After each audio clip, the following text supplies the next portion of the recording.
السلام علیکم دوستو، آج کی کہانی کا نام ہے دوستی ایسا ناتا۔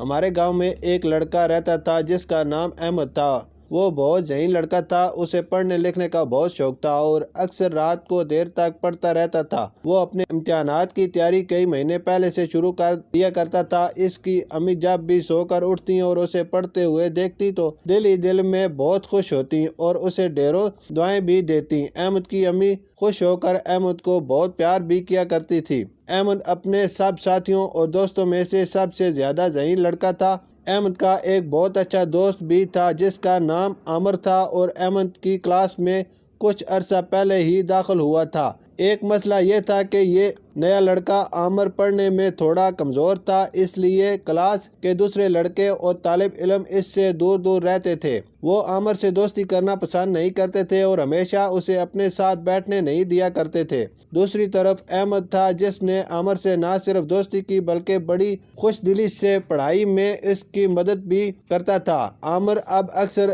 احمد کے گھر جا کر وہاں دیر تک پڑھتا رہتا تھا۔ احمد کی امی دونوں کی کامیابی کے لیے دل سے دعائیں کیا کرتی تھی۔ احمد نے عامر کی پڑھائی میں مدد بھی کی۔ امتحانات میں احمد اور عامر نے خوب دل لگا کر محنت کی اور اپنے پیپر بڑی محنت سے دیے۔ احمد کی امی نے بھی احمد اور عامر کے لیے نماز پڑھ کر خوب دعائیں مانگی۔ جب احمد کا رزلٹ آیا تو احمد نے اپنے اسکول میں نمایاں کامیابی حاصل کی تھی اور اس کے ساتھ ساتھ عامر بھی بہت اچھے نمبروں سے پاس ہو گیا تھا۔ احمد اور عامر کی کامیابی کو دیکھ کر سارے دوست بہت شرمندہ ہوئے اور انہیں یہ احساس ہو گیا کہ اگر وہ عامر کو نظر انداز نہ کرتے تو وہ سب بھی آج بہت اچھے دوست ہوتے۔ سب نے احمد اور عامر سے معافی مانگی اور سب بہت اچھے دوست بن گئے۔ نتیجہ دوستی ایسا ناتا جو سونے سے بھی مہنگا۔ شکریہ۔